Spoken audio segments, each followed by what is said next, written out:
मैं Rishabhraj, maths by Rishabhraj में आप सभी का स्वागत करता हूं। आज हम क्लास 10 एनसीईआरटी का chapter number 1 real number, Hindi में वास्तविक संख्या, इसके बारे में आज बेसिक पढ़ेंगे। वास्तविक संख्या चैप्टर का नेम है, तो चैप्टर के नेम से ही प्रतीत हो रहा है कि वास्तविक संख्या क्या होती है। मतलब वास्तविक संख्या मतलब जो संख्याओं से प्रारंभ हो चैप्टर, मतलब संख्याओं के बारे में बताया गया इस चैप्टर में। तो सबसे पहले हम संख्याएं पढ़ेंगे। आज सबसे पहली संख्या पढ़ेंगे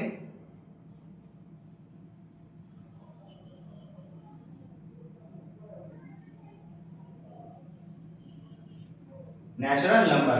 नेचुरल नंबर को हिंदी में क्या कहते हैं?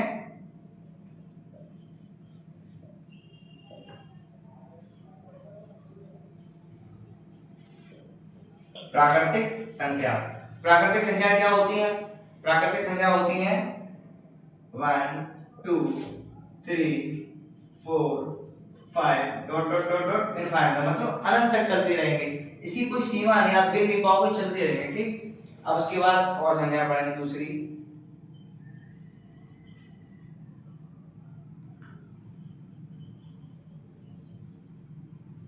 Whole number. होल नंबर को हिंदी में क्या कहते हैं? पूर्ण संख्या। पूर्ण संख्या क्या होती है? पूर्ण संख्या होती है 0, 1, 2, 3, 4, 5 dot dot dot dot infinite तक। ठीक, अब उसके बाद हम पढ़ेंगे और संख्या है। उसके बाद पढ़ेंगे हम इंटीजर्स। इंटीजर्स को हिंदी में क्या कहते हैं? पूर्णांक। पूर्णांक संख्या क्या होती है? देखो, पूर्णांक संख्या होती है जो -3, -2, -1, -0, +1, +2, +3 dot dot dot dot dot dot. देखो, ये इस तरफ प्लस में चलेंगी, ये इस तरफ माइनस चलेंगी। इस तरफ या इस तरफ चिन्ह आएगा माइनस का, इस तरफ आएगा प्लस का। ठीक, तो इसको क्या कहते हैं? ऋणात्मक दिशा। इसको कहते हैं धनात्मक दिशा। ठीक, आप सभी इसको नोट कीजिए, फिर उसके बाद हम अगला और संख्या पढ़ाते हैं आपको। अब हम पढ़ेंगे क्या? Fraction.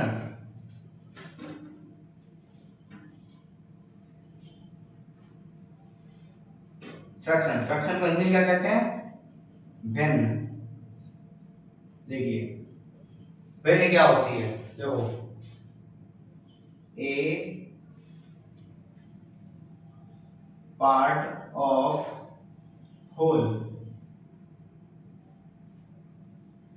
A part of whole, इसको हिंदी में क्या कहेंगे? पूर्ण का हिस्सा। ठीक, पूर्ण का हिस्सा। अब देखो, इसके बारे में एग्जांपल जानो, एग्जांपल से आपको समझाते हैं। ठीक, जैसे देखो, मेरे पास 1/2 वस्तु है, उसमें से मैं 1/2 वस्तु, तो 2 में से मैंने एक वस्तु किसी को दे दी। ठीक, तो मेरे पास क्या बची? एक वस्तु बची। ठीक, जैसे मेरे पास 4/9 वस्तु है। ठीक, तो मैंने 9 में से 4 वस्तु किसी को दे दी, तो मेरे पास क्या बची? 5 वस्तु। तो इसी चीज को क्या कहते हैं? ए पार्ट ऑफ होल, मतलब पूर्ण का हिस्सा। यही कहलाती है फ्रैक्शन, मतलब भिन्न। ठीक, अब हम अगली हेडिंग पढ़ेंगे क्या? Rational number.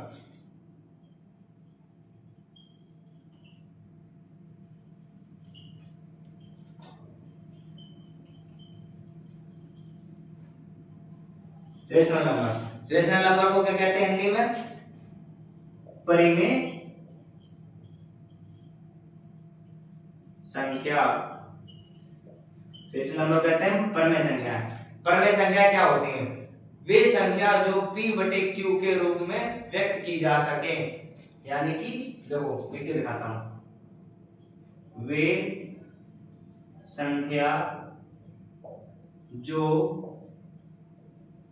p/q के रूप में व्यक्त की जा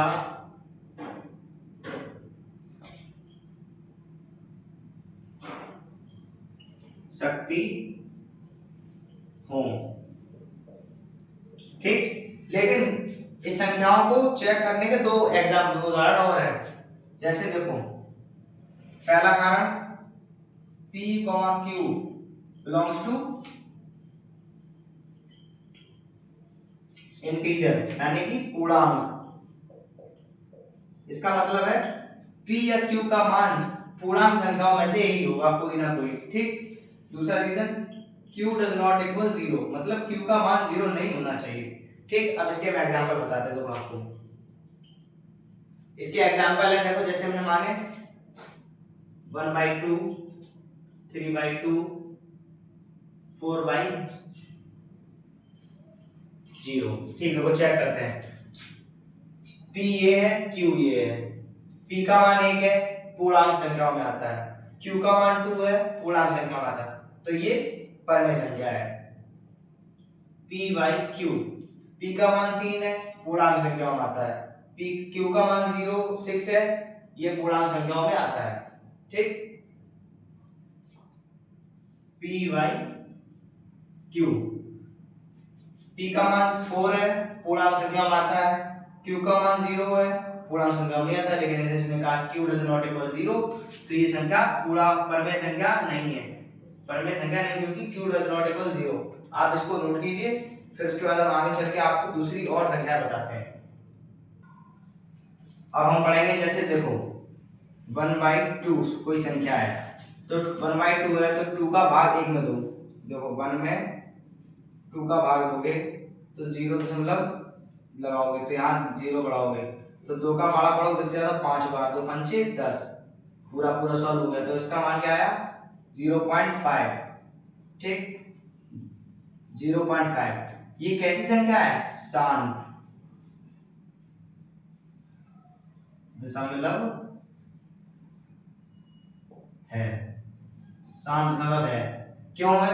क्योंकि इसका ये शांत होगी, मतलब ये सॉल्विंग पूरी 0 होगी, हालिया तुरंत शांत होगी, ये आगे नहीं बढ़ी संख्या। ठीक, अब जैसे दूसरा एग्जांपल लेते हैं 1/3।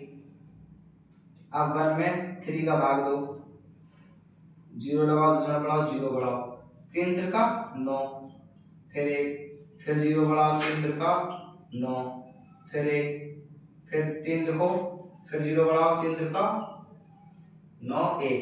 तो ये चलती रहेगी डॉट डॉट। ठीक, तो क्या है? 0.333। ये कैसी संख्या है? ये है अशांत संख्या। अशांत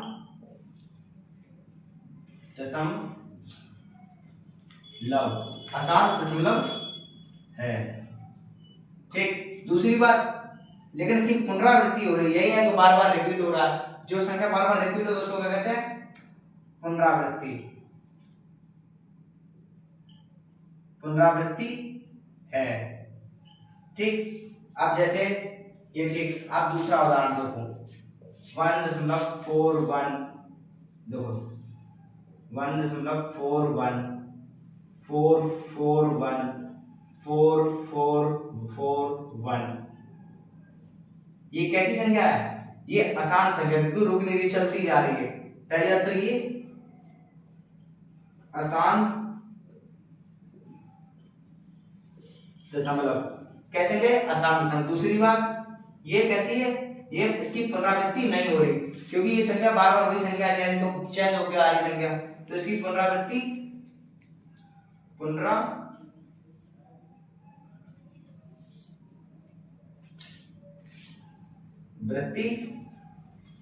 नहीं है। ऐसी ही संख्या क्या कहलाती है? अपरिमेय संख्या कहलाती है। ठीक, आप इन सबको नोट कीजिए, फिर उसके बाद अपरिमेय संख्या की आपको हम परिभाषा बताते हैं। अब हम पढ़ेंगे क्या? Irrational number. IRRATIONAL, irrational number Hindi में कहते हैं अपरिमेय संख्या, अपर में संख्या। अपर में संख्या क्या होती है? देखो अपर में संख्या बताते हैं। वे संख्या जो पी वाई क्यू के रूप में व्यक्त की ना जा सकती हो। जैसे देखो इसके एग्जाम्पल बताते हैं। एग्जाम्पल √2, √3, पाई। किसी ना किसी के दिमाग में तो पाई आया होगा कि पाई का मान तो 22/7 होता है। नहीं, ये पर में संख्या है लेकिन नहीं, क्योंकि पाई का मान ये 22/7 ये अप्रॉक्स वैल्यू है।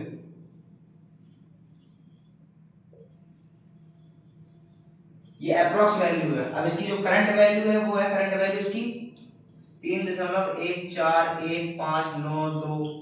तो ये कैसी संख्या है? ये अशांत संख्या है क्योंकि रुक नहीं रही है, तो ये अशांत दशमलव।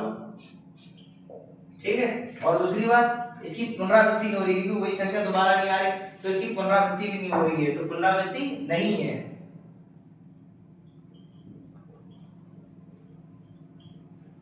पुनरावृत्ति नहीं है। तो ऐसी संख्या क्या कहलाती है? ऐसी संख्या कहलाती है अपरिमेय संख्या। अब आप सभी को नोट कीजिए, फिर आगे बढ़ते हैं डिविजिबिलिटी। आज हम पढ़ेंगे डिविजिबिलिटी यानी कि विभाज्यता। देखो विभाज्यता क्या होती है? जैसे हमारे पास कोई संख्या है 52, हम उसमें भाग देना 26 का, मतलब 26 से भाग देना 52 में भाग। ठीक, तो 26 से 52 भाग देके देखो,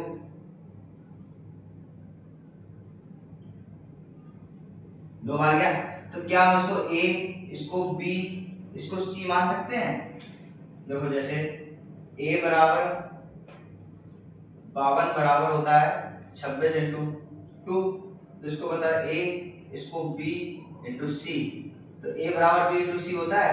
तो इसी कहते हैं कि किसी भी संख्या का किसी में भाग देते हैं तो उसी उस जिसमें भाग देते हैं वो उसी के गुणांक के रूप में आ जाता है। इसी को डिविजिबिलिटी कहते हैं यानी कि विभाज्यता कहते हैं। ठीक, आप इसको नोट कीजिए। अब हम पढ़ेंगे प्राइम नंबर।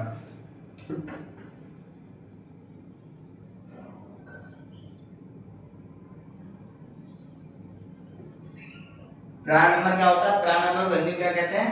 अभाज्य संख्या।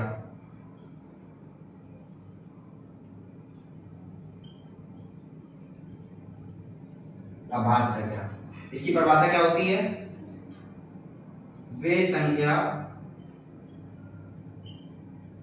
जो एक बार खुद से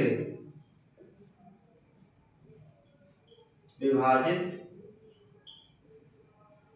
हों उन्हें अभाज्य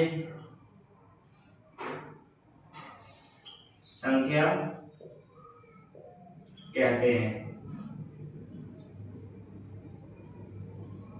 प्राइम नंबर क्या होते हैं? वे संख्या जो एक बार खुद से विभाजित हो वह प्राइम नंबर कहलाते हैं, मतलब अभाज्य संख्या कहलाते हैं। हम पढ़ेंगे इस तरफ क्या? Composite number.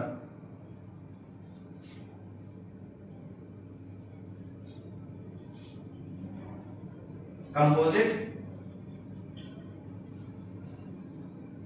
Number, composite number को हिंदी में क्या कहते हैं? भाज्य संख्या। ठीक, भाज्य संख्या क्या होती है? वे संख्या जो एक व सभी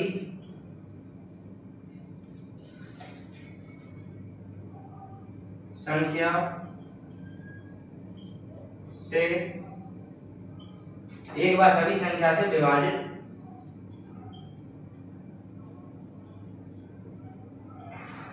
हो जाती हैं।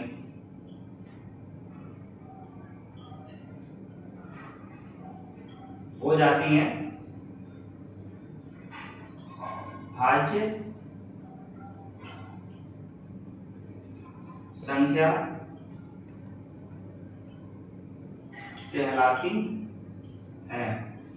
ठीक, आप इन सभी को नोट कीजिए, फिर उसके बाद हम पढ़ते हैं। अब हम पढ़ेंगे अंकगणित की आधारभूत प्रमेय। देखो,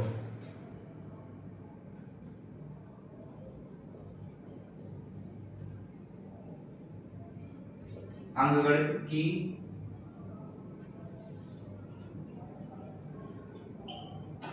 आधारभूत प्रमेय। अंकगणित की आधारभूत प्रमेय क्या होगी? देखो,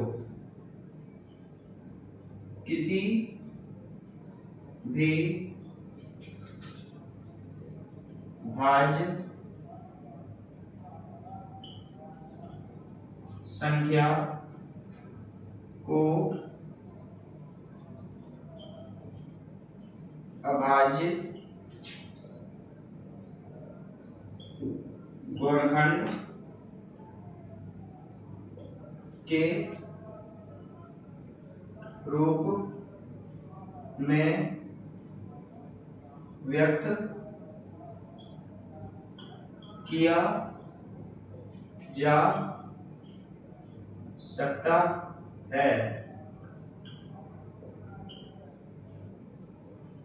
और वह अपने आप में खास होती है, चाहे उसका क्रम कुछ भी हो। यही अंकगणित की आधारभूत प्रमेय कहलाती है। देखो, आपसे एक बात पूछता हूं, आप बताइए 30 क्या है? प्राइम नंबर है या कंपोजिट नंबर? बताइए, 30 क्या है? कंपोजिट नंबर है। देखो, इसके गुणनखंड करिए, फैक्टर करिए। 2 गुणा 3 गुणा 5 इक्वल टू 30। अब आज गुणनखंड हो गए। अब जैसे 100 क्या है? भाज्य संख्या है, भाज्य संख्या है ना, गुणनखंड कीजिए इसके।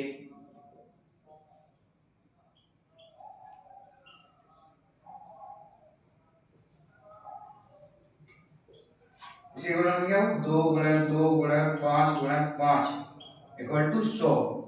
ये क्या है? अभाज्य गुणनखंड। और यही क्या कहलाते हैं? अंकगणित की आधारभूत प्रमेय। अब आप इसको नोट कीजिए, फिर उसके बाद हम एलसीएम और एचसीएफ बारे में पढ़ते हैं। अब हम पढ़ेंगे एचसीएफ।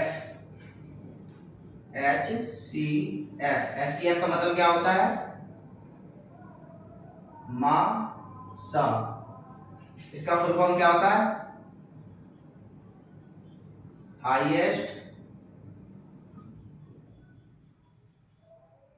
Common factor. मतलब हिंदी में क्या कहेंगे इसको?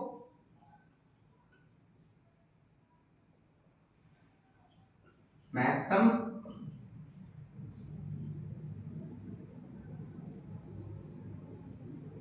समापवर्तक, हाईएस्ट कॉमन फैक्टर क्या होते हैं? वह सबसे बड़ा नंबर जो दोनों को डिवाइड करे। सबसे बड़ा नंबर जो दोनों को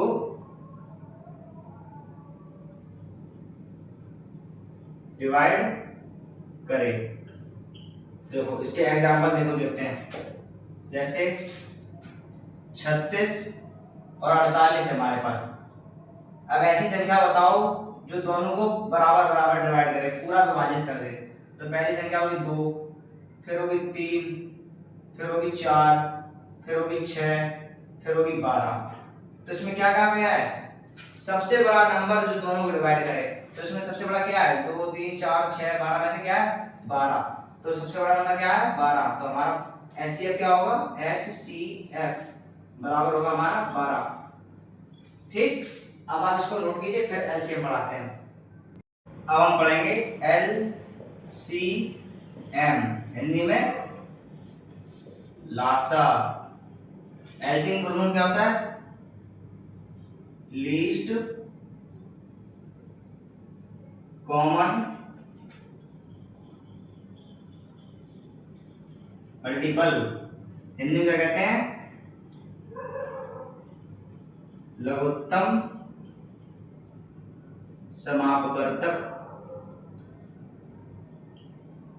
ठीक, एलसीएम की परिभाषा क्या होती है, सबसे छोटा नंबर, सबसे छोटा नंबर जो दोनों से डिवाइड हो,